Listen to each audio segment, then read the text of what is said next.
Now we should be fine. It sounds like you're judging my family. I'm not. I just didn't know that they were. I didn't know your family was into sports. I don't understand. That's not a problem. My family is aggressively into sports, and I don't like it. Yeah. But that's not to say I don't like that your family's into sports. I just didn't know that your family liked sports. Right. Yeah. I mean, you like a sport. I like two. Well, I guess two. Yeah. You sports. like two sport. Yeah. I like two of sport. Yeah. You like two of sport. But I didn't. But that seemed like they seem so niche. Yeah, I know. That it's like I wouldn't describe you as like a sports enjoyer. No. Like you're not like the cliched idea of a sports enjoyer. Yeah. Aside from just like you want to watch the game when you can. But it's more of a match. Yes. Yeah. I want to watch the sweaty dudes hug each other. Damn. And that is cool as hell.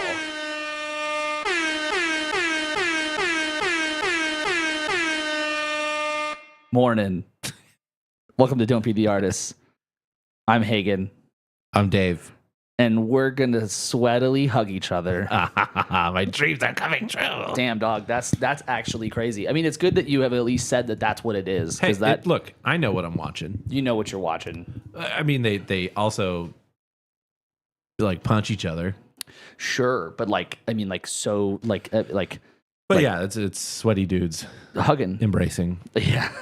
Who hugs the best? Yeah. That's what my wife and I do on the weekends. Oh, man. We watch. Okay. Yeah, it's good this you is said not we, getting. It's good you said we watch because. Yeah, it's not getting any better. We need a Dave stop talking in the chat, please. Oh, that's good. I watch playoffs for baseball and hockey. You just watch the playoffs, so you just you just wait to see how it turns out, and then you watch. I mean, I think that's reasonable. I think it's exhausting to watch, to be a sports fan. Like, yeah. It's exhausting. Like, this is one of the things that I don't like.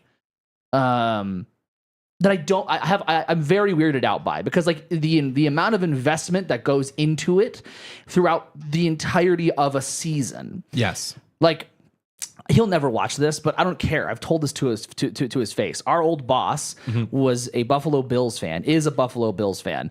I would check the score of a Buffalo Bills game the day before work, like going into work, like what kind of mood is he going to be in? And it was very accurate. Oh, it's exhausting as shit. And it's like, I've seen grown men cry over like a team not doing well in a season, not even losing a big game, just like, oh man, the Cowboys are bad again. Like, Jesus Christ. Well, I mean, that happens every year. Exactly. So why are we crying? We know what's going to happen every time. And now, so we live in Denton, right? Yeah, UNT, the big college here, is doing well in football for the first time in I don't know how long. And people are like, oh, this is such a big deal. This is so cool. Do you have any idea what division our UNT football is? No, I don't even know what divisions are. So like, we're not even close to like the biggest, like, we're not going to be on TV. Like, like college football is a big deal. Not even though we're winning, it means nothing. Right. But they're like, I mean, it's cool. Have a hobby, be into it. It's just so odd the way it takes up everyone's time. That's a good point, Heather. Maybe they're lying because they lost a good chunk of change. Well, I don't think that it's the case of my family doing that. But Yeah. also, like, Also, if you're betting on the Cowboys, fucking moron. Yeah, you deserve to lose money, dipshit. Yeah, dude. I think that's Coming fair. in hot. It's been a while. What's up? Yeah. We're back. We're so back. I had someone today tell me that they really like all of the we're so back. We're back again. We're so good. I'm enjoying it too. Yeah. I think I'm totally fine with it. I'm totally fine with lying to our audience. I mean, it's not a lie. We're like, even if we're only back once, we're still back. Yeah. Okay. Right? That's not inherently a lie. That's just like, we're back in this current moment that you're watching and or listening to this. Right. And who knows when that'll happen again, because it's truly a mystery. Hey, cheers. Cheers. We're so back. We're so back. Cheers to you. Yeah, it's good. It's good to be here. I'm taking a shot glass out of my brand new favorite shot glass. I got it in Scotland. It's can you tell what it is? It's I should know the name of this thing, but it's like a conductor. Is it a Is it something from Harry Potter?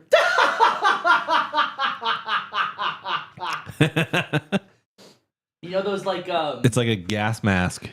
yeah, so like like what they wore like during like the plague to like distance them. Yeah. It's that. But it looks like a wand. It's like what I think it's like what they use to like inspect like so I was in Scotland for a week and as was Adam. Wait, where's Adam? Oh, Adam. We actually know where he is this time. Yeah. Because he told us. He's in Colorado. Yeah, nice. He's in specifically, here's his address. So if you want to go find him. Well, I didn't think Colorado. No, would I'm be, just.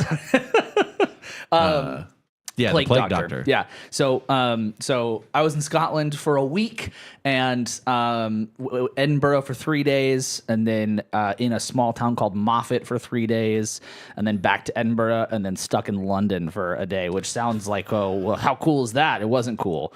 Not because London was sucks. not expected. Yeah, not because London sucks, but because we weren't supposed to be stuck in London, and then we got stuck there because of a flight issue, and we were like an hour away from the city, so we didn't get to actually fucking do anything, which was really annoying. But regardless, so that was one reason why we weren't doing episodes for a little bit, because Adam and I were both in Scotland. Adam was there. He got there on like Thursday and then stayed until like Tuesday or Wednesday or something. And I got there on like a Sunday and then got back on, unfortunately, a Tuesday. Instead of a Monday. But yeah, so that's where the two of us have been. It was incredible. I have two gripes about the UK. About the UK. And you may have heard some of this. Okay. All right, so first one is a general one, and I feel like most people can kind of get behind this, and that is the food fucking sucks, man. Like in England, just the UK, the UK, just the UK across the board. They don't fucking season a thing. Like I don't use table salt ever. Don't use table salt. Had to use table salt. Like you get like a fish and chips, or I was doing like meat pies, and they of course give you like fries, chips with that too. That shit is not. Thank you for the sub, Kara. That shit is not salty. That shit is you have to use shit because they don't season. Wow. It's the most bland thing in my life. So I got really tired of that. We had like good food, mind you. Like we had good like UK food. It's just like when you have enough of just like if you just had bread every day, that might be okay. But if like that was every meal forever, like just bland bread, like nothing on it, it's just like it gets old. Torture. Yeah. Yeah. And then here's a more specific gripe that I have with the UK. And I thought maybe it was just Scotland. And then we were stuck in London. I noticed that it's also a London thing. So if you were to perhaps go to the bathroom, let's say it's 3 a.m, okay? And you decide, I have to go to the bathroom. You get up from bed. Can you walk me through like your logic? You get up from bed and then what happens? I open the bathroom door. Great. And then I do my business. Do you turn the light on? No. Really? No. Okay, let's say you were to turn the light on. Hold on. Yes, sir. If let's say you're staying in an unfamiliar place and you still no light? Phone flashlight. Okay, but let's say you were to turn the light on. What would you do there? Where does that fit into your operations of open the door? Turn the light on. Awesome. And I agree. Light switches are on the outside of the bathroom. Light switches everywhere. Man, now that I think about it, the houses that I grew up in, they have the light switches on the outside of the bathroom. What the fuck? So that's crazy. Wait, I know that the one that my parents live in now has the light switch on the outside of the bathroom, and that did confuse me the last time my wife and I were there. I'm sorry if I'm offending anybody with this. This is wild to me. But you're just used to it being the other way around. The order of operations is you open the door and you go into the bathroom and then you turn the light on. Why are you entering a room? Why is it I'm entering the room, I'm going to turn the light on, not like I entered the room, now I'll turn the light on. Right. I brought this up to our British friend at work, and he was like, "It's a really good point." And I was like, yeah, I know, because how many times at 3 a.m. am I entering a bathroom that I don't know the layout of, and it's dark, and I'm like, I don't know where shit is, and my phone's at my bedside, right. and I go into the bathroom and I shut the door. I'm like, God fucking damn it. Yeah, no, I'm bringing the phone to the bathroom for the flashlight. Sure. Okay, that's fine. That's reasonable. Yes, Heather has the perfect point. People can fuck with the light from the outside of the bathroom. 1,000%. And that used to happen to me a lot as a kid. Wow, what a fucking huge problem, UK. Fix that. Insane. This was seriously something that like fucked with me. Like the amount of times I would go in the bathroom and Kara would just hear me shut the door and go, God damn it, and then have to open the door again. So my mom said, she also said something that's true, which is she's referencing the big house, which is the first house that we grew up in. It was like a 3-story house, and then we moved later to just a floor level, I guess 2-story. I don't know, sure. But that house, we just left the bathroom light on all the time. Sure. But then someone could still turn that off. Yes, While you're in there, someone could just turn the light off. And they would. That's so. That was fucked. a funny thing to do. That's so fucked. Yeah. I mean, that's funny. I agree. That Like can if be somebody's funny. really drunk. Yeah. And you turn the light off on them. Yeah. Yeah. Yeah. And hey, guess what? I got drunk in Scotland, and I was pissed. Hold on. What? I have a gripe with you. And whenever you say you got drunk, no. Did you get like proper drunk? I think I've seen you drunk once. The following day after the wedding, the bride was like, "You were drunk last night," and I was like, "Yeah, I was." But you weren't the one that they were talking about in the group chat. What? Not the group chat. We have a group that we have on where we talk about all this stuff. They did report one person was like, "Oh my God, this person's so drunk right now." Oh, well, to be fair, and like, it wasn't you. To be fair, like a lot of people were very like, okay, so just to give a little rundown of how this worked, I arrived with Jackson and Keely at their wedding venue on Thursday with like family and a couple of friends, but it was pretty much family and then like me and Kara, and so there was like drinking that happened that night. There was definitely like they pulled out like a really nice bottle of scotch, and one family member and I like stayed up the longest. And then the next day at breakfast, he was like, "Oh fuck," and then you were fine. And then he started drinking. But so then everyone arrived at the castle at noon for archery or 11:30, and then archery started at noon. Hilarious! That is something that's a sentence I never thought I would hear out of your mouth. This is crazy, dude. Everyone arrived at noon for archery. That's at the pretty castle. much it. Well, they arrived at 11:30, and then archery started. I saw the footage. It looked like a movie. It was crazy. It was Except wild. all my hungover friends were in the shop. Well, we weren't hungover at that point because no one else had been like. Well, okay, I will spill a friend's business.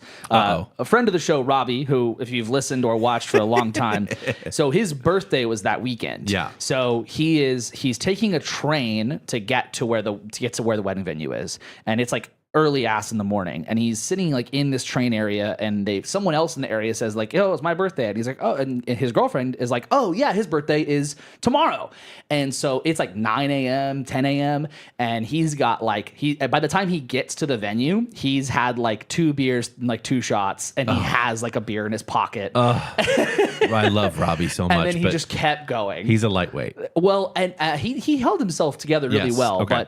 but so none of us were particularly hungover at this point of the archery. It was more like most people were kind of getting going, and I was in my headspace was kind of all over the place because I was officiating the wedding. Yeah, you had to officiate the wedding, and that was the following day. But I was like, I was like, I'm seeing friends. I'm like doing all it's just a lot, right? I don't even like it's hard to really explain how I felt, and then comparing it to how other people might have felt in that same moment too was just a lot. Okay, so we do the archery. We're drinking the whole time during that because they open the bar at noon. That seems very dangerous. Well, so it's funny. We got like an instruction manual for the archery, and it said like don't point at anybody. And I'm like, yeah, obviously. Okay, and the instructor who was there would just stand right in front of you, like while you're like aiming, and he's like, no, do this, do this, do this. I'm like, what the? I would aim down. He's like, nope, aim up, and I kind of hit it. I did great. I don't say that. I kind of did great. A lot of people did not do great, and I did you get any bullseyes? No, but I didn't miss the target ever, except for once that I actually hit it. Like there's like plastic wrap around the target. I got in between the target and the plastic wrap. Like it was like he was like, I don't know how you did that.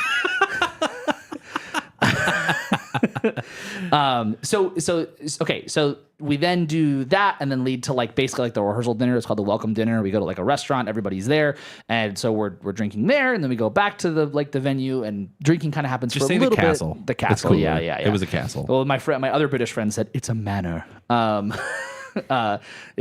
Mind your manners. So we go back, and then they're still drinking there, and then the next morning is the wedding. And the wedding starts at 1. So everyone's starting to group up at noon, but like I'm off separated. So that means that everybody's at the bar at noon and everyone's already started drinking. And so we do the ceremony. We then move out and do a bunch of other shit. And then I'm like fucking shaking afterwards. Yeah. And my wife, Kara, is like, great job. Do you need anything? I'm like, I need a fucking drink. Like stat. Where's that nice scotch? Yeah. I need that immediately. And I couldn't get to it for a while, although the photographers and the wedding planners were like, all right, let's go ahead and do Hagen and Kara's pictures first because I hear that Hagen needs a drink. And I was like, yes, I do. And Robbie actually had a drink ready for me by the time I asked him to grab me one. Wow, and goodness. Yeah, but keep in mind, so we started drinking At noon. Well, I didn't start until like 1:30. Sure. So Still they early. were all Still starting. very early. Exactly. Yeah. Yes. And so that went on. So like we could go back to the bar and just grab drinks. At dinner they were giving us wine and champagne. And so that like I went to bed I think at like 1:30. And there was a point in time that I went to bed that everybody was like, Hagen's going to bed. We should probably go to bed. And they did. They still like did. You're the barrier for the barometer or whatever the B word is. I'm looking for. You're the guy that they're like, fuck, he's going to bed. So that was the night that I would say I was drunk. Okay. I would like I could probably show you a picture and you'd be like, okay, I maybe see it. I maybe see it. But I tried my best to hold it together, but it was. But they also brought like a coffee cart out. We were like drinking lots of water and there was dancing. It was a lot of stuff. I don't think coffee helps. I feel like it helped me a great deal. Really? Yeah, I felt great afterwards. Okay. But okay, so speaking of everybody else being drunk, all those nights that I'm talking about, everybody else you can think about was just hammered. Like, not Jackson. Well, no. Not our boy no. Jackie. No, I mean like the friends. Yeah. I mean like the friends were, and Adam wasn't. Adam has been like drinking a lot less. So sorry to spill Adam's business when he's not here, but but he said he was like, man, the non-alcoholic Guinness is really good. And I was like, who are you? What the fuck? And this loaf of bread when you're not hungry is delicious. That's what he just said. Yeah. So non-alcoholic Guinness. Jesus. Keep in mind also that our friend group was going out to pubs throughout the week, like leading up to this. Yeah, and we were like the loud Americans at these pubs because it was like Monday, Tuesday, Wednesday. It's like these are like regulars at these. These are people who are out like just to like chill. Yeah, and we're like, I'm having a great time in Scotland. Did you hear any of our American friends try to do the Scottish accent? No. Okay, good. No. I mean, there's like 2 or 3 I would be I wouldn't be surprised. Kara did it, but Kara's probably not really towards good at somebody. She just did it she is good at it, but she didn't do it at anybody. You're asking if someone did it at somebody, right? Yes. No. I think I would have. You would have done a Scottish accent at somebody? Really? Yeah. I mean, and I probably would have said that my last name is O'Farrell. Heather just said you would do that. See, yeah. Yeah. I don't think anybody did that. I think that if anything, like we all asked like kind of silly questions at certain points. Like, so first pub we went to, I saw a line forming at the bar and I was like, you hate a line. I hate a line too, but you hate a line. Because that's not how the bartenders want it to go, and that's not how anybody wants it to go. Yeah. So I followed the line, and then afterwards, when the line kind of died down and somebody else needed another drink, and I was like, cool, I'll go up. And I went up to the bar and I was like, hey, can I ask you a weird question? And she's like, yeah. And I was like, so obviously I'm American, and I don't want to like disrespect, but like, is that line normal? And she was, or sorry, is that Q normal? Did you say Q? No, I said line. Okay. Yeah. All of our friends switched to like Q and takeaway, and I was like, bitch, it's line and to go. Shut up. You're not. That's not hiding anything. Like where you're from. Yeah. They know before they even fucking hear you speak where you're from. Yeah. When our friends switched to all like the like those words, I was like, this is cringe as hell. Although dude. Robbie could look like a Scottish person. Robbie didn't do that either, but No, like it was yeah. So anyway, so I was like, is it like is it normal for there to be a line at the bar? And she was like, well, when we see the line form, we're going to respect it. But like, we would rather people just walk up. Yeah. And I'm like, yeah, okay. So it's not like some like weird, some otherworldly, like that's just how bars fucking work. That's the fun of, that's one of the fun things about ordering a drink at a bar is like the will they, won't they of like, like, am I, like, I know I got here. One of my favorite things is getting to a bar, especially that I'm not familiar with. I don't care either way. Getting to a bar and then other people come up and a bartender hasn't seen who got there first. Yeah. And walks up and goes, who was here first? And everybody will point to me because I got there first. Or I'll point to whoever got there first. Yeah. It's a nice courtesy that brings a whole group together. Yes. So when the bartender said like, yeah, no lines, I was like, sick. I mean, I'm just gonna start ignoring that. Did you really? Yeah, absolutely. But I still waited my turn. Like I saw everybody, if the line was forming on like the right side, and so I would just walk up to the left and wait until somebody was ready to like serve me. I love that. Because I don't like the line at a bar. I don't like it. I think it's stupid. Okay, so the second pub we went to was definitely like a locals only type shit. And we were like, I showed up late and I walked in and I got the vibe instantly like, we like it here, but it is definitely, they don't like us here.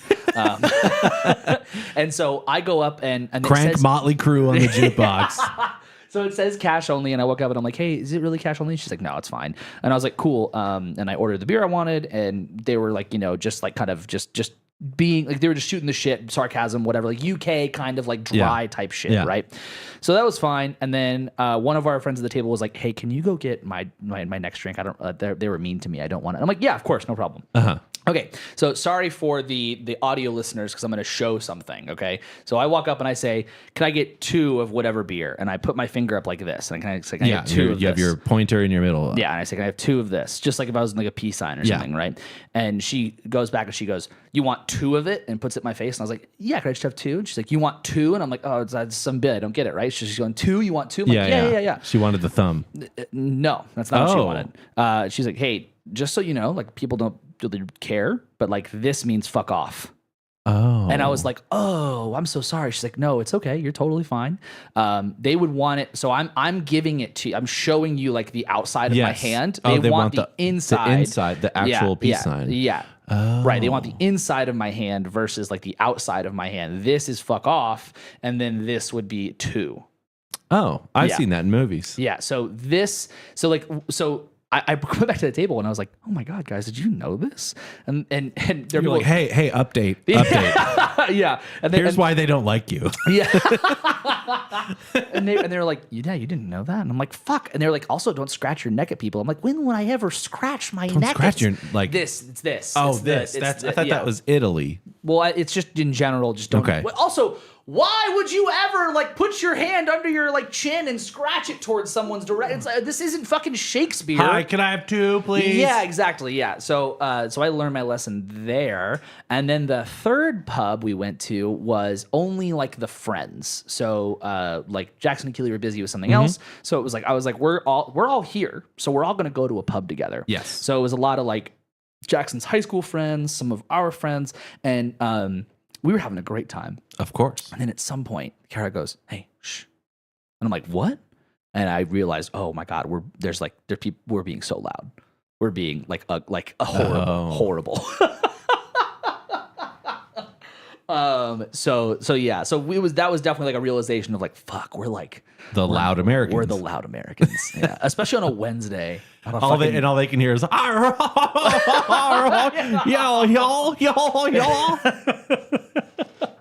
Yeah, it was pretty cool. That's funny. I had a great time. It was, but I'm going to circle it back to a little bit of music, and then we'll catch up with what you've been up to. 'Cause I know you've been gigging a lot too. Yeah. But so at that second pub, there was like I don't know if they were getting paid for this, but there was like 2 string players there, just in the corner, and they have a piano there, but it just seemed like that night it was just the 2 string players, and they had like the back corner of the pub reserved for like musicians, as is often the case. Sure. Yeah. And so we were like, man, what a cool situation, what a cool gig, because they just played a song, and then they would stop for 20 minutes and just chat, and then they play another song, And then they just chat. And every time they stopped, everyone erupted in applause. Really? Even though we're all talking over it. But it still was awesome.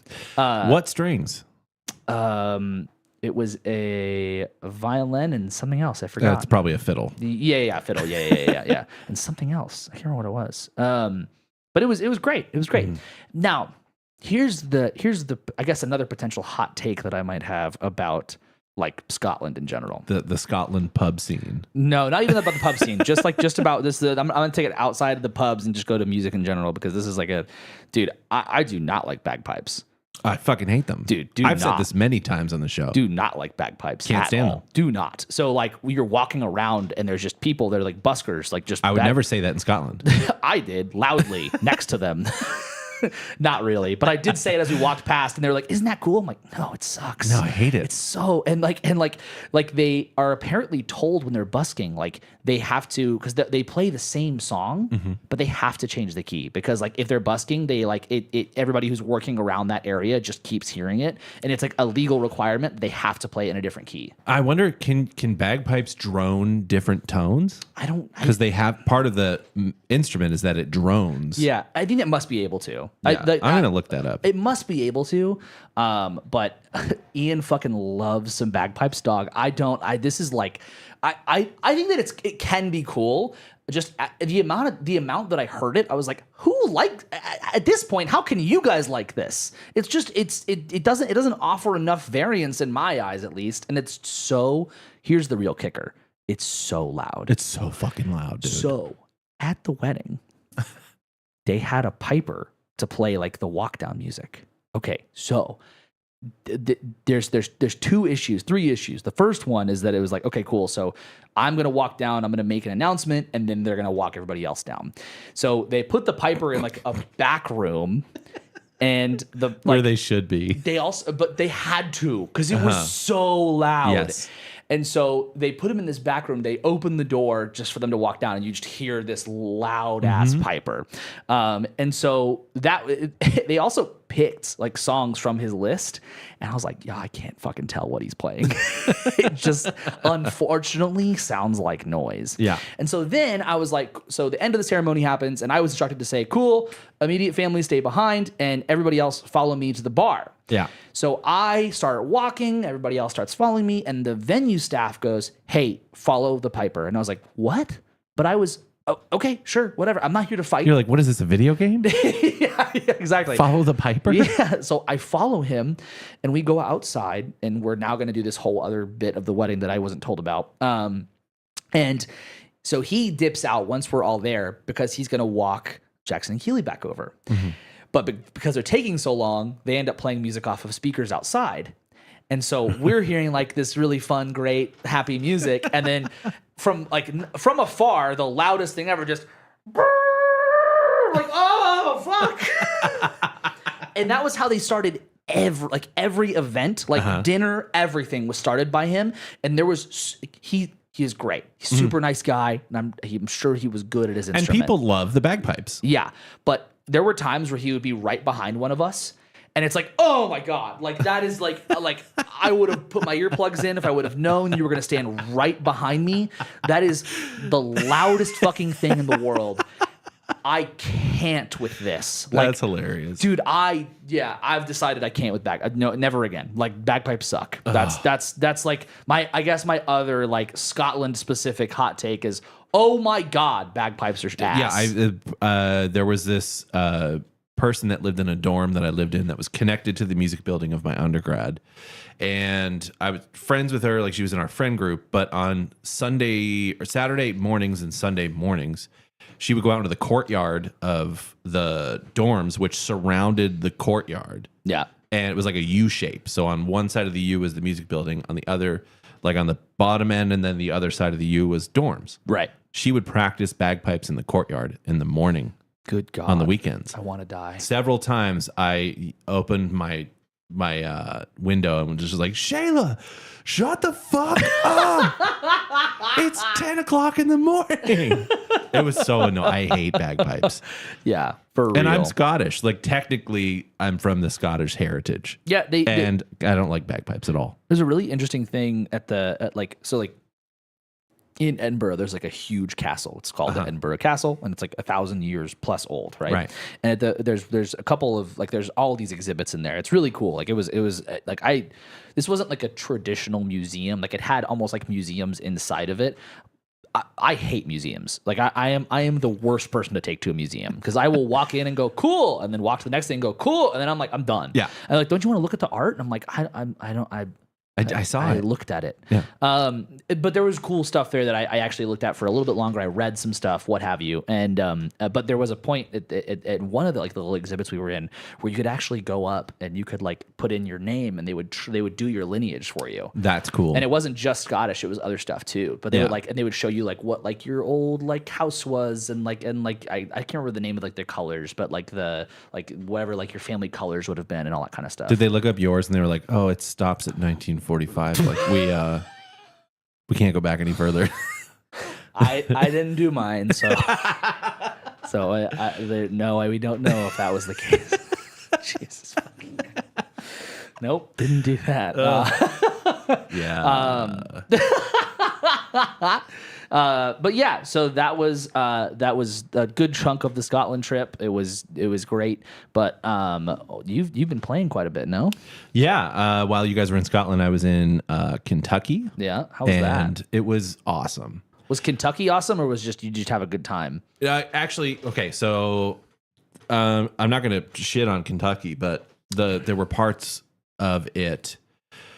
Oh man, dude, I just shit on Scotland. You can yeah, but like it was really nice. So the place that I was playing was this really small town, okay, called Whitesboro, and there's one here, yeah, or Whitesburg. Sorry, okay, that's okay, why okay. I said that. So anyway, Whitesburg, Kentucky was where I was playing, and it was a small town. Sure, but it was a small town in the mountains. Oh, that's cool. Like surrounded by mountains. That's it awesome. was really cool.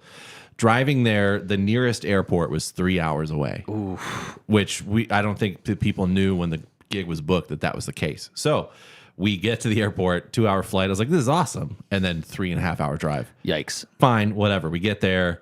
The drummer in the band was black.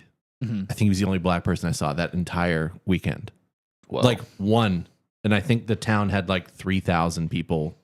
And it was a festival, and all of them were there. It's like when I was in Germany. Yeah. So when we were like walking anywhere to coffee shops, this poor guy, I could just see people staring at him. Jesus Christ. And kids pointing, and but it's because it was a small mountain town. Sure, of like course. it's not, they're not inherently racist or bad people. And in fact, quite the opposite. Everybody was so nice to us. Yeah, that's awesome. Like the event planners, while we were in a coffee shop, this random dude comes into the coffee shop and straight up to us. He had never met us. And he goes, you guys are with the band. And we were like, yeah. And he's like, cool. I'm going to help you get through the parade. And I'll be out here on this little buggy. Dang. And like, we're going to get you all taken care of. That's awesome. Yeah, it was such a nice experience because I grew up in a small town. So right. It felt like being there. Like we were waiting in line to get food. And this guy just started answering my questions. Yeah. Like we didn't know him, but we were like, hey, we wonder if they actually do sell blah, blah, blah. And he was like, yeah, we do. It's right there. And we're like, cool, that's awesome. Thanks, Nice. man. And then we were like, hey, do you think this place stays open late or whatever? And he turns around, he's like, they close, they say they close at whatever time, but they're open until whatever time. We're like, damn. So that guy just started talking to us. Cool. And it was like little moments like that. It was really nice. But the band that played before us was a cover band. Okay. And they weren't very good. And I think there was like Yikes. 500 or 600 people in the audience. Uh-huh. And they were just eating it up, loving it. And I was like, we're about to blow these people's fucking minds off. Like, it's going to be crazy. And we did. And it was like, the kids were just like blown away by it. And everybody was telling us, like, you guys are, it's the best thing we've ever seen. And we were just like, cool, this is fun. That's this awesome. is really fun. That's so cool. And we stayed at a historical Airbnb, and I broke 3 door handles. I've known. How did you just like brute strength pull the fucking thing off? I've known for a long while now that I have a problem entering rooms. How I enter a room is I just grab the door and just boom. Like I do it kind of like fast. Yeah. But I think now that I think about it, I think it's because of our work. We've been for 10 years pulling soundproof doors that are like 150 pounds open. And so I do that even if it's a historic door. Yeah. And the handles have come off. Jesus. Well, they can fix that. Yeah, and I could fix them too. I was fixing them, and it was fun. And then last weekend, you and I played a really fun gig. We did. And I think it's worth talking about. Which part? The whole experience. It was a lot of fun. It was like, dare I say, different. It was a different experience for me. Yeah. It was a really cool guy from LA. Well, he lives in LA, and he found you through a mutual, right? Yeah, a mutual who has like a big enough social media presence that I think that's how he found that guy. Gotcha. Okay, yeah. And that guy, unbeknownst to the guy that we played with, whose name is John Domena, we can say it. Yeah. He's the guy that he found initially is a country drummer, Christian Dorn, who's like a friend of mine. And so Christian was like, well, I don't really play that kind of music, but hey, hit up my friend Dave. Right, yeah. And then so he hits me up and he's like, hey, I'm playing in Dallas on whatever date. Are you available and do you know any drummers? And I was like, yeah, I'm available. And yes, I know a drummer. Yeah. So I get you involved. Yeah. And it was the night that Between the Buried and Me was playing in Dallas, my favorite band. And he sent me the text and I was like, fuck. You said, let me get back to you. Fuck. And you got back to me uncharacteristically a week and a half later. Dude, it was such a hard decision. And here's the fucking thing. It was, the gig was 5 songs. So that's why I was like, I have to take the gig. It's only 5 songs. It's not worth it to I've seen them enough times. And when I found out they weren't actually touring the new album, like they were playing a couple songs, I was like, it's fine. I'm cool. It's chill. You said you had seen them somewhere around 12 times. Yeah. I think I've seen them 4 or 5 times. Right. And I think you've purchased all of the tickets. What can I say? I love Between the Buried and Me. But it's never like, hey, do you want to go to Between? I got tickets. You're always like, I got us tickets to Between the Buried and Me. I got like, tickets. Okay, cool. Yeah. I mean, it was so that was a tough decision for me right there. But I mean, like it was a really cool thing to get in on. This is if for some reason John ever finds this, it's gonna be great because I didn't say this. But I didn't look at that music until I got back from Scotland.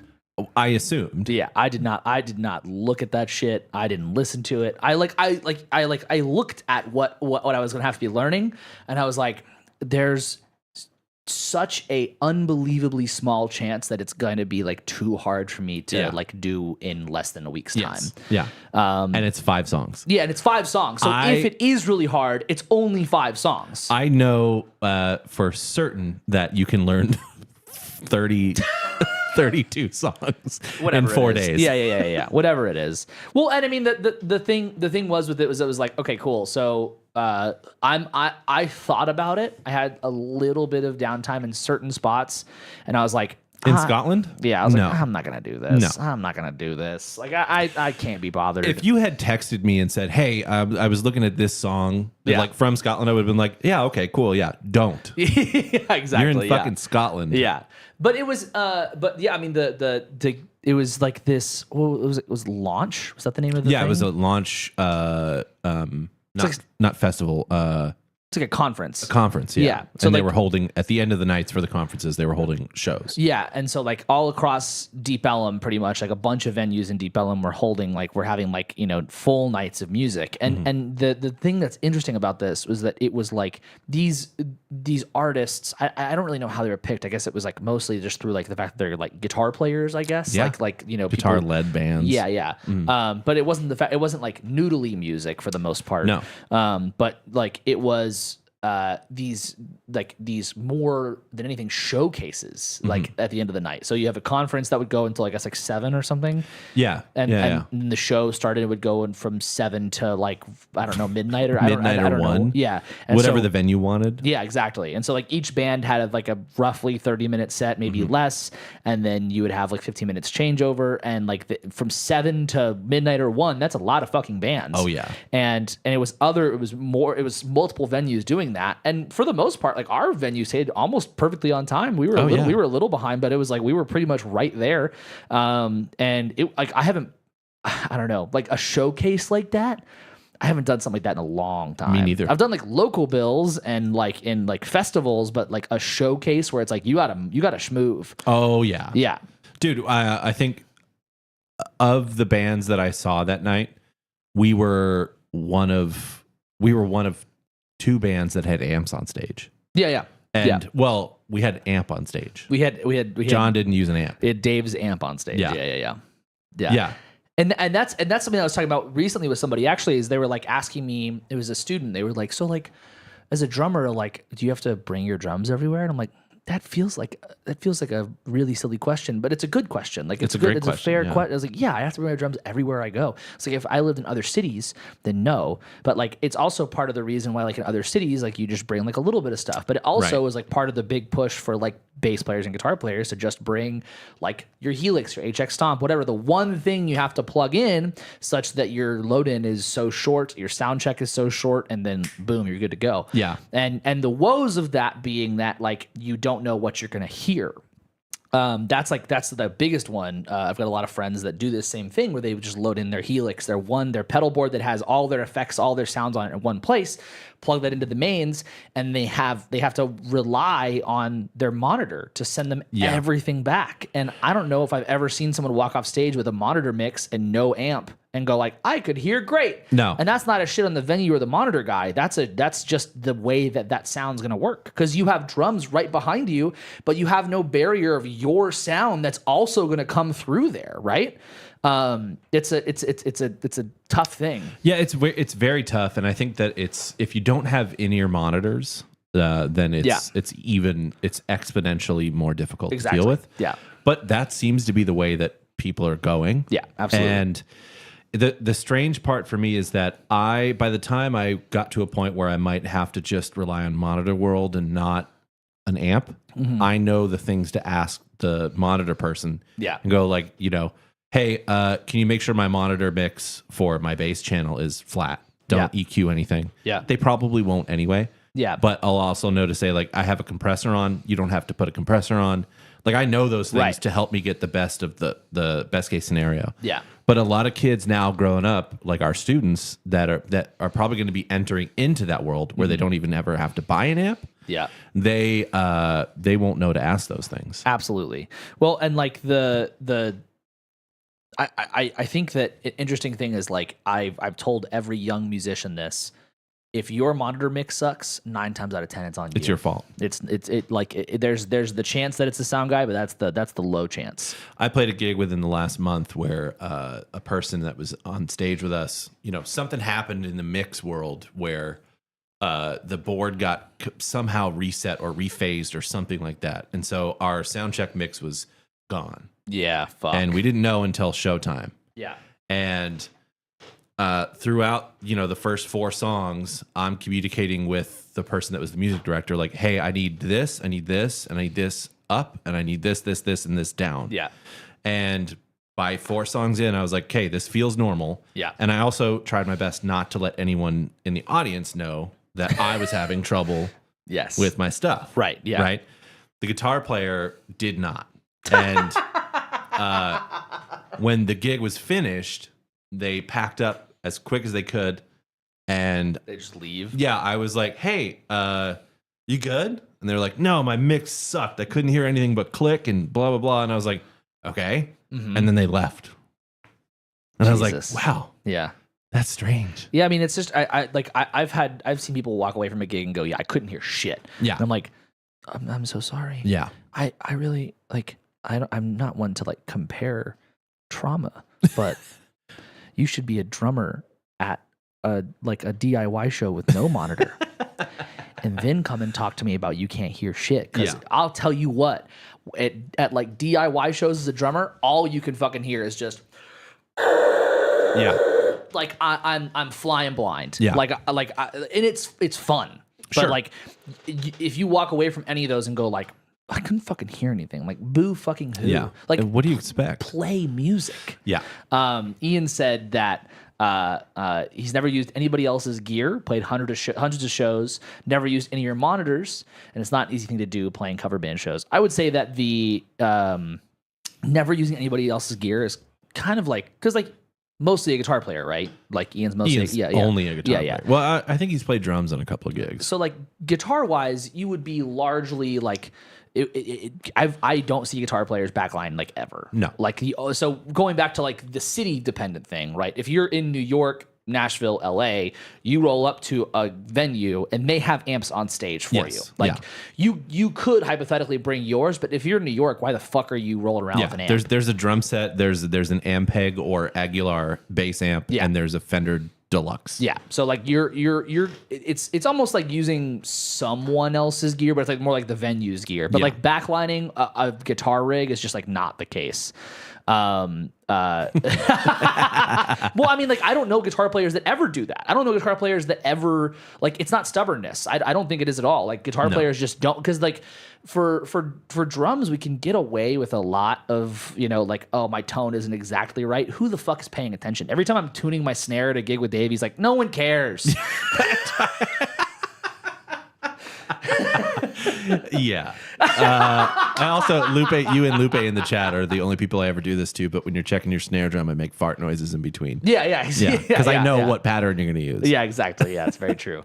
And then the in-ear monitor thing, Ian, is like it's such an interesting thing because like I've got a band that I'm in that's like trying to switch to it, and we haven't yet because I'm like I refuse to do it until we rehearse with it. Mm-hmm. Like I it's not that I like don't trust people to play with it. It's that like you need to be used to what that feels like, and also we need to be used to what it feels like to fucking set it up and know how it works. I want for this, it's an original band. I'm like, I want all of us to know how it works. And like realistically speaking, it's a huge amount to set up. If you want to run not just in your monitors, but like tracks and click, that's a huge amount you need to figure out how to set up. You need a lot of gear for it and a lot of money for it. Yep. So using in-ears, like there's a couple of gigs that I do lately where I'm only on ears, and it's cool because I can hear so much better.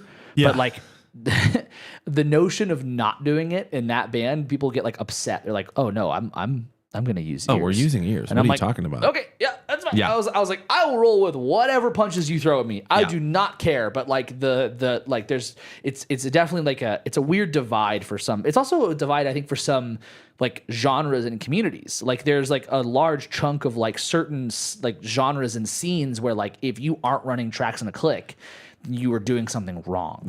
it almost feels that way. I know. Like I literally caught myself saying a couple weeks ago, like, well, I mean, I spent 20 years playing without click or in ears, and you know what I mean? Like, but that's what I was saying is like, because people were upset or worried that we weren't going to have ears. Uh-huh. Like it was a band that normally did. And I was like, okay, well, I was running sound check. So I was like, for now, we're running out of time on sound check. We need to actually play some things. Yeah. So let's not worry about ears because we have several hours until we have to play. Let's just play without tracks and ears. Yeah. It's like, let's rehearse like that. Yeah. And people were like, what? Yeah. We're all, everyone, and I can absolutely vouch for everyone in that band that we could have done the whole gig no problem without all that stuff, and they all would have been fine. I showed up to a gig where we did one rehearsal and only like one song at the rehearsal with a click in the ears. But the rehearsal was with ears still, but only one with click. And we roll up to the gig and we're like trying to get the click set up and everything. And I was like, hey, I'm happy to get this click working. I was like, we didn't rehearse with it. And on my Fourscore, I have my thing, like my iPad blinks the tempo at me.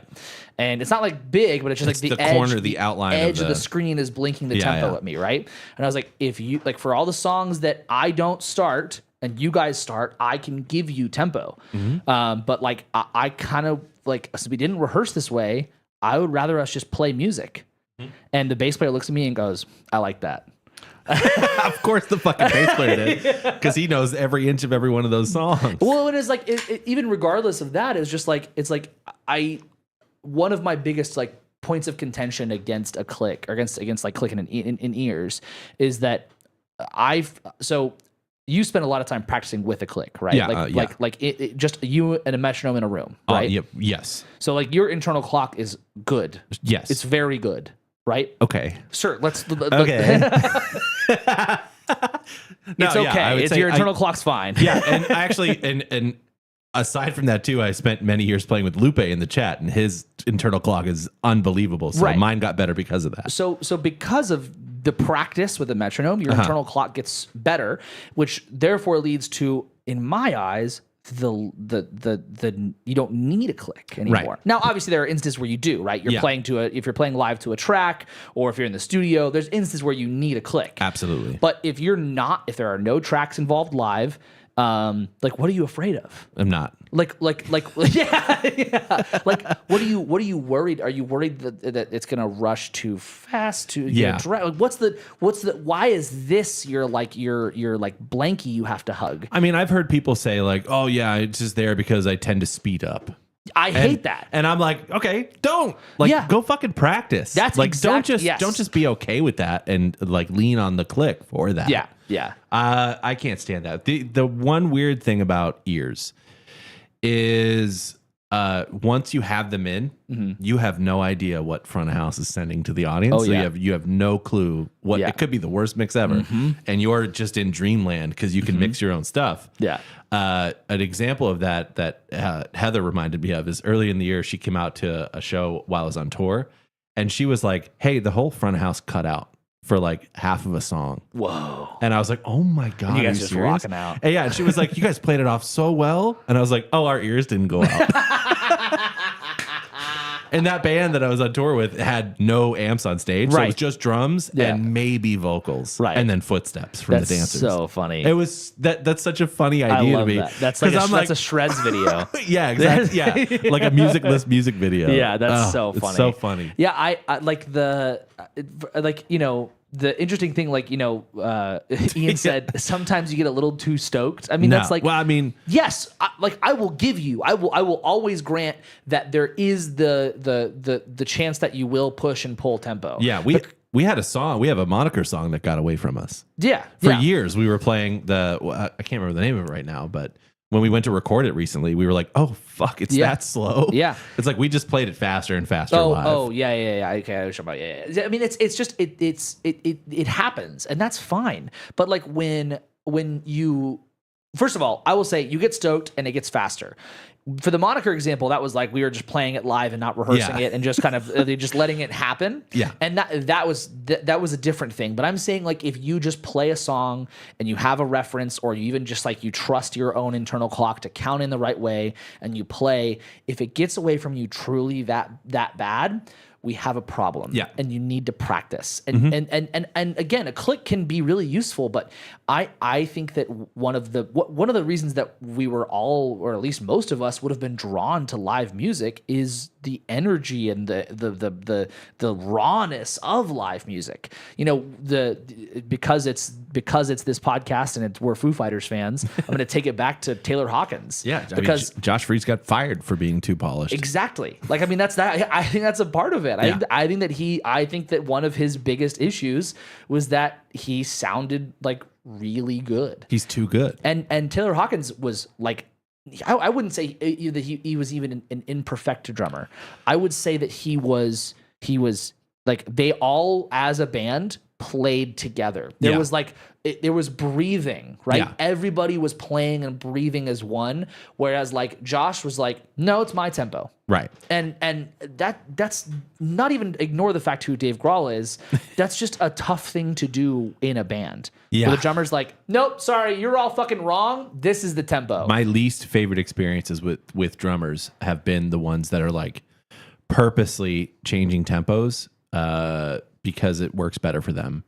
Yeah. And you can't, like, I had a drummer once, very like friend of mine, very honestly say to me, don't fight me on tempo. You're going to lose. And it's like, yeah, you're right. Sure. There's nothing I can do about it. But also, like, why do we have to fight?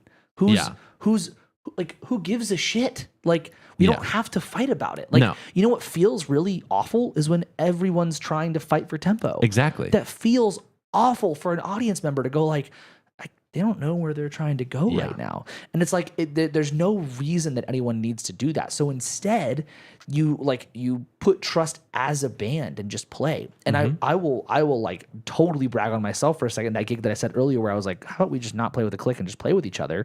And like second song in, the lead singer goes in the talk back and goes, I love you, man. And I'm like, dude, I'm not saying it was a good idea. I'm just saying vibes were up. I'm saying vibes were up because of that, right? Like because everybody got to breathe and just play music.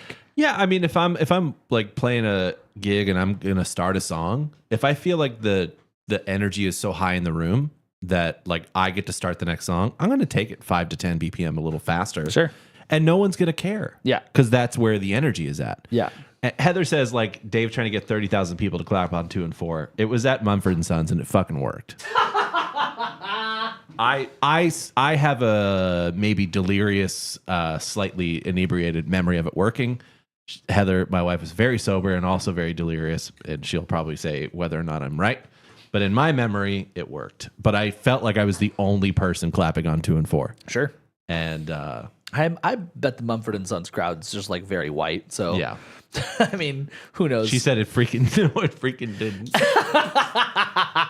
Dude, get shit on. That's crazy. Well, yeah, that's fine. I'm okay wild. with that. So that the other thing is there's a group of people that can play so well with a click that they can move it around. Yeah. On purpose. Right. Like they can like play a little faster and a little slower on purpose. Yeah. And I don't know if I'll ever get to that level. But here's the thing too that I think is really important with a lot of like, I think a lot of times we reference bigger bands who are playing with a click into tracks, right? This is a really I'm going to go see Bill Murray on Saturday. Yeah. And that's going to be track and click central. Absolutely. Right? It's just going to be a lot of that. But they don't just show up for a gig and do that. They've been rehearsing like that. And they've been rehearsing like that like incessantly, or at least like they spend like a day, not like 2 hours, but a day rehearsing it. Yeah. Because like that was my point at that gig is I'm like, we didn't like, there's no reason we need to put this kind of pressure on the gig and we could just play. If we know the songs, I don't really see what the problem is.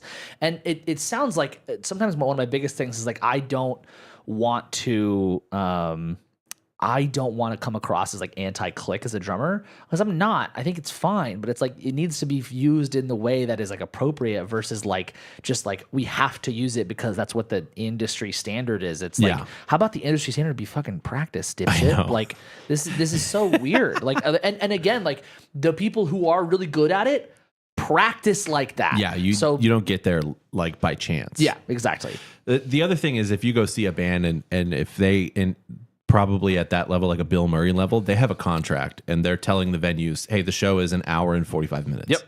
And so if they don't have something to keep them in track to make it exactly an hour and 45, or, usually it's the click that's going to keep a band within that running time, especially on festivals. Yeah. Festivals. And even still, like I think a big one is also like, there is a chance that people are going to go like, oh, that sounds different than the recording or whatever. And it's like, you just guarantee that people, there's no question. It sounds like the fucking recording. Yeah. That's it. Moving on. Like, it's not faster. It's not slower.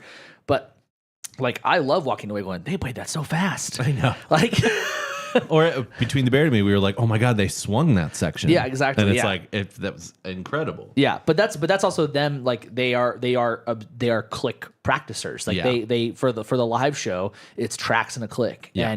But also even more so to the point, like their drummer Blake just tracks the record to a click. Right.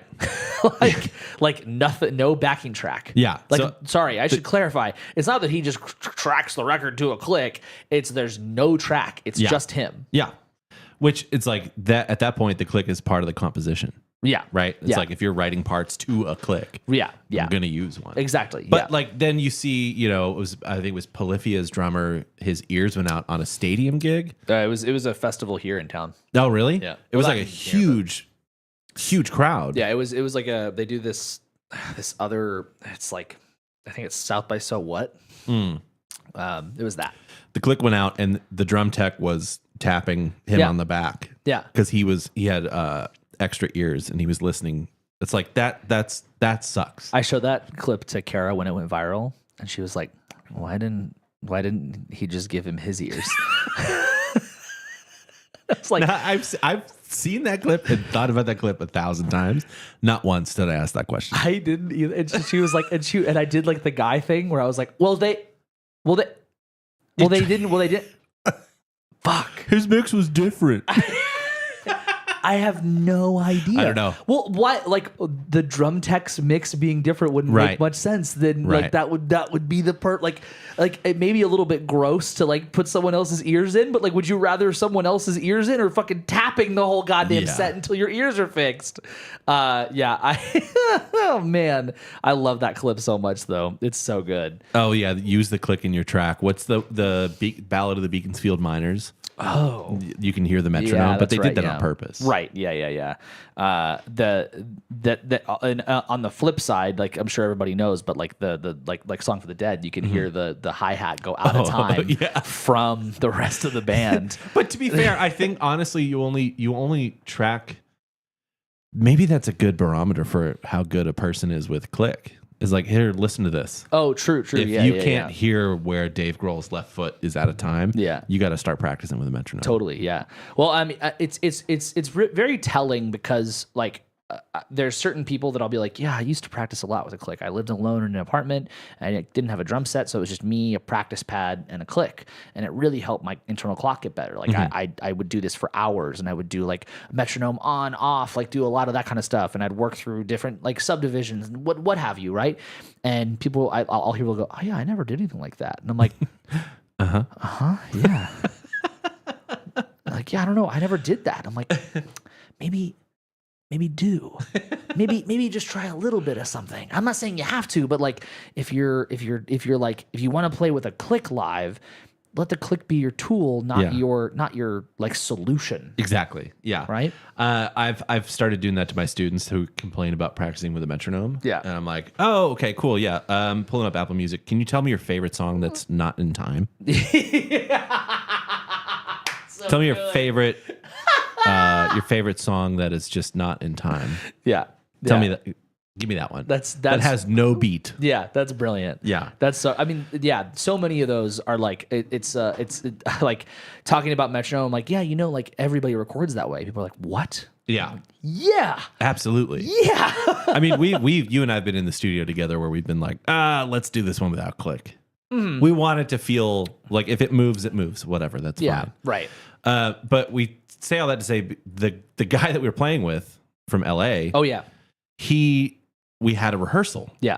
And rightfully so, because he's flying in not knowing. At 9 a.m. on a Saturday. That's when we had rehearsal.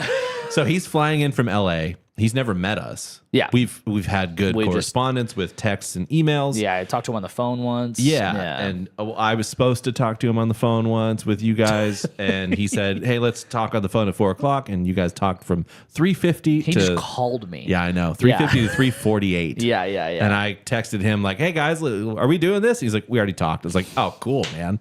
That's great. So anyway, he interrupted my workout for that. Yeah. He almost interrupted my nap, but I had my phone on silent. So he flies in from LA. Hagen and I meet him in Dallas for a rehearsal at 9 a.m. At 9 a.m. on a Saturday. That part. So we load in. There's backline drums. Yeah. Hagen has to use a click. Yeah. You're the only one with click. Yeah. And we smoked that rehearsal. Yeah, absolutely. With it, I don't know if you saw it, but I brought it up with you. Within 12 bars of the first song, yeah, I saw him smiling to himself. We were in like a rehearsal studio. Yeah. There was a wall of mirrors at the front in case we wanted to practice our choreography. And I just saw his shoulders go down and I saw him smile. And I was like, we fucking nailed it. Hire us. Well, like, I mean, get us in a room. I think it's such a interesting thing. I mean, it would work with any job like this, but I mean, when you're working with musicians and you are going to a city you've never been to and you're hiring musicians you've never met before and to you're play like, your own music. To gamble, baby. At a festival. Yeah. That your name is been asked to, they brought you out for, right? It's like that's nothing to fucking like, that's not a small thing. No. And so, he gambled with us. And I mean, I didn't have any like doubt in our ability, but I always have this thing in my brain of like, I just want to do well. So I'm really not worried about like, I feel like I'll look at a gig and I go, I got this. I'm not worried about like, but in the moment of practicing or at the rehearsal or at the gig, I'm like, I just want to nail this. That's all I want to do. Like, I'm not worried about it, but I also want to fucking nail it. Yeah. And so we did the 9 a.m. rehearsal. We fucking nailed it. Yeah. And then I don't know what you did, but I went and taught a bunch of lessons and then napped. I napped a little bit. We met up in Dallas. All these bands were playing. It sounded like kind of bad in the venue. Which is, I mean, look, when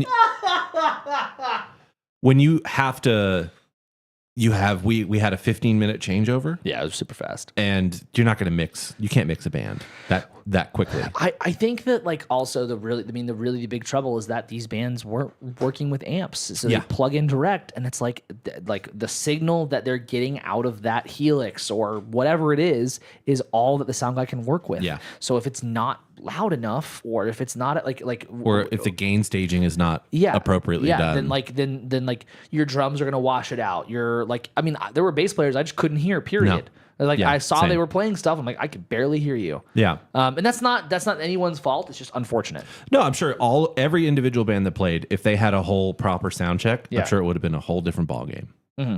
I'm almost certain of that. Yeah, for because sure. they were all like really good musicians. You could tell that they were playing their stuff. Yeah, great performers too. A lot of great performers. A lot of great, just like, man, incredible. Lupe said, when was the last time you all practiced on the way to a gig? It's been years. Every time.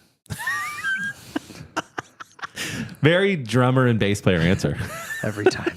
But it's been years. But it's not the first time I practiced. Like it's that like we did the rehearsal on 9 a.m. on a fucking Saturday, and I that's not John's fault. That's just the way it worked. That was the only I'm not blaming him at all. That I'll take responsibility for that. Sure. Because he didn't have to be at the festival until 3. Yeah. But but you had. I mean, it's just the way it works. I mean, there's no one's fault. It's just 9 a.m. on a Saturday. But it definitely wasn't your idea. No.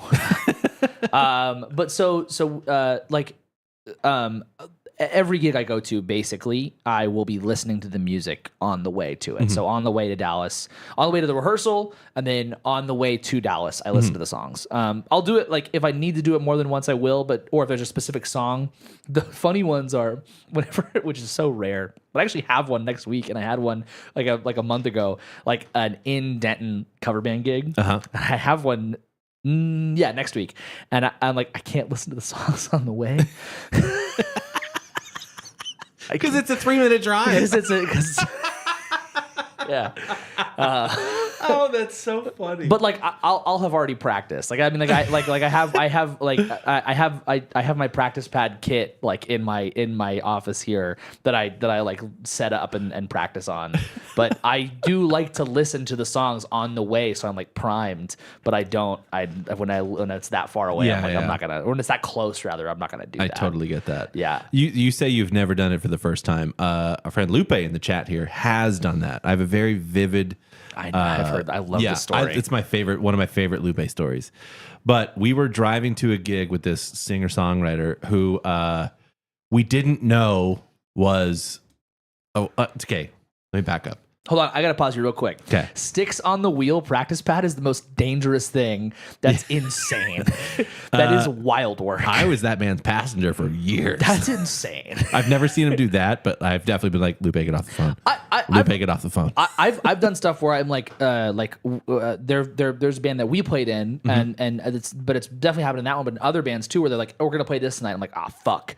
And so I'm like drumming on the wheel to the gig, but sticks on the wheel. Dog, that's crazy. Yeah, I've never seen that, but I've seen drummers do that. So we're driving to this gig. Lupe is sitting in the back seat of the car, and the guy that's the singer songwriter is the leader of the band. He is talking about the songs that we're going to cover, and all Lupe knows is that it's a cover gig. Yeah. He doesn't know that it's a country cover gig. And up to that point, I don't know how many country cover gigs Lupe has played. So, excuse me, he is on the phone with the phone up to his ear, listening to music on the drive to the gig. It was in Fort Worth. It was an hour drive. He smoked the gig. He made less mistakes than me, our friend Ben Holt, and the guy that was running the fucking band. That's so funny. He made less mistakes than us. I love and that. I did the drive home. I was like, you fucking asshole. I spend weeks. Yeah, it was in the stock. It was at the stockyards too. The cojones. The most country. On this yeah, guy yeah, that's fucking to crazy. go to the stockyards Yeah. blind. Yeah, that's wild. Not knowing any of the songs. Yeah, that's wild. Not just the history, but the songs. The one stick on the steering wheel, Lupe, instead of two, it doesn't make it any better. Yeah. But I will ask you the question, which is I think is a very obvious answer. But do you practice the bass drum while you're driving with your left foot? Oh, that makes so much sense now. No, just He's like speeding up, slowing down, because he's like working on the bass drum. it was pattern. only noticeable in traffic. Because I of course practice like my left foot while like I'm doing the left foot with the bass drum pattern while I'm driving, and it's never fucked with me, but it's always interesting. Does a bear take a shit in the woods? Okay, that's what I'm talking about, Lupe. Let's go. This is professional musicianship right here. Yeah, I don't want to play with the Click Live. I'm good. To even further on that point of listening to the stuff on the way to the gig, like I'll do it sometimes if I'm in a pinch and I feel like I just want to refresh stuff if I hadn't had time to practice. But like I actively don't listen in the car to things that I have to learn. That's fair. As much as possible. Yeah, totally reasonable. Because I spend so much time in my little office area practicing and learning that when I'm in the car driving somewhere else to do something musical, I don't want to listen to the thing I was just working on. Yeah, I mean, that makes perfect sense. I think the other thing to keep in mind too is that like drums are probably the most like primed instrument for this. Yeah, there's no notes. Yeah, exactly. Yeah, we don't play notes. Yeah, we don't play notes. I think that I like there's things that would be nice to practice at a kit or at a practice pad or whatever, but like you like I was talking to somebody about this earlier today. Someone asked me like, "Hey, how did you work? Like, how did you practice for this gig? What were you doing?" And I was like, "Well, I mean, like it was weird. The music was hard. But like one of the things to remember is that like most people are drum deaf and they have no idea what you're doing. Yeah. So like as long as it sounds close to and just good, like or close close to the song and is generally in the fine, style of then no one gives a shit. Like like I have like nightmares of being at a rehearsal and someone going, "That's not the right fill." Oh fuck. Are we serious? Yeah, but okay, so within reason, because you also, if you hear, like, if you were covering In the Air Tonight, you're not going to fuck that fill up. No, but like, your ears are well enough, your knowledge of music is good enough that you're going to be like, I should probably learn how to play that. Like, but there's like, you know, there's really big moments in music. There's like influential, like historical pieces of music that like you don't fuck up and you play what's in the recording. And then there's every other song in the world. And like, it really ultimately doesn't matter. Like most people, even musicians, are like, they don't know what drummers are doing. No. As long as you're playing the general idea, they have no idea. It also doesn't help the fact that sometimes you can't tell, as a bass player, like a non-drummer, I can't tell what tom is being played in a lot of drum fills on recordings. Yeah.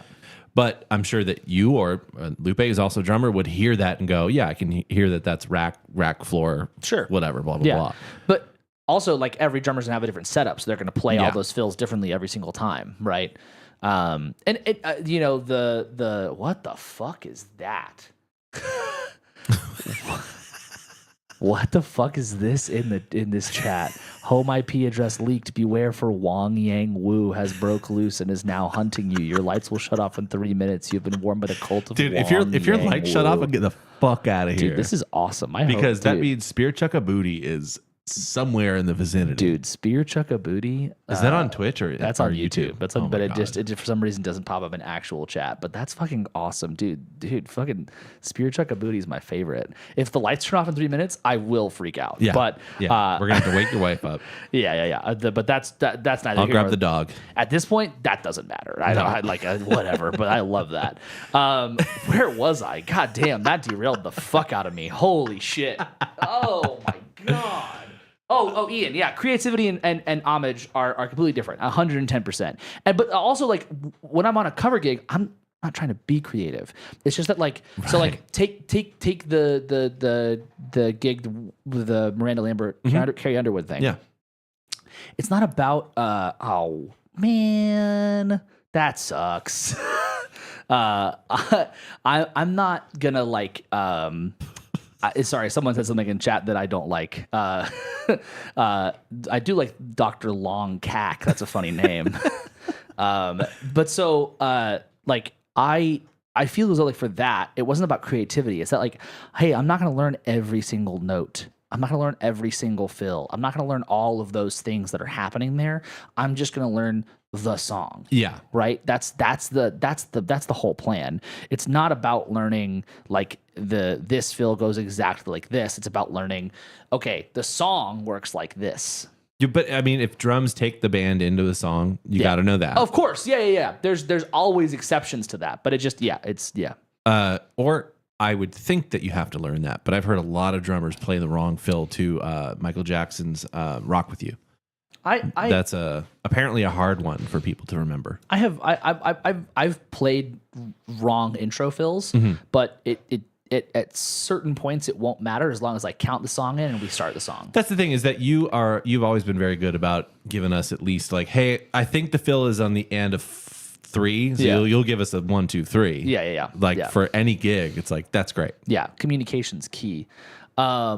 Jesus Christ. Dude, Dr. Longcack is on another one. Yeah. That's crazy work. Lupe said, Dave, think of one drummer that played that intro wrong. Oh, yeah. It's the same drummer that used to change tempos for whatever he wanted to do. Jesus, hold on, wait. I'm just gonna get this. Hold on, give me 1 second. Where you are, hold on, wait. Where is this? Oh, is that it? I have to press this button? Why is it not just, okay, whatever, fuck you. Over it. Yeah, gone. Sorry, bud. Yeah, they are removed. Yeah. Yeah. Jesus. Yeah, dude, I don't know. Hey, people on YouTube do some shit. That's the thing. That's anonymity. I also wish that, like, it wasn't just like it was just hide user. I'm like, I just want to block them, but it seems to be more difficult on here than I want it to be. Where do we go? Report, put user. I just timeout forever. 24 hours. Yeah, that's all I got. Okay. Do you want to talk about what we're listening to? Sure. I forgot what time it is. It's it's whatever time we want it to be. Time is relative, man. You would think that, like, I could have listened to so much stuff while abroad, and I did not. I listened to things that I was really into when I was, like, walking around, like, Edinburgh by myself. I was like, I'm just gonna put on, like, this record that I'm super into right now and not, like, try to find new stuff. I was, like, just really, like, vibing off of, obviously, the Hot Mulligan album still. But some stuff that I haven't mentioned, I'm pretty sure, would be Bleeds by Wednesday. That is such a good record. If you haven't listened to the new Wednesday record, it is so fucking good. It is like Pitchfork gave it like a, I don't know, like an 8.7. And I was like, I mean, of course they love it. Oh my Lord. To block. Yeah. Well, I can't turn that YouTube turns that off. Jesus Christ. I can block this on here. Where is this? Oh my God. That's crazy. Yeah. Sorry, chat. Yeah, whatever.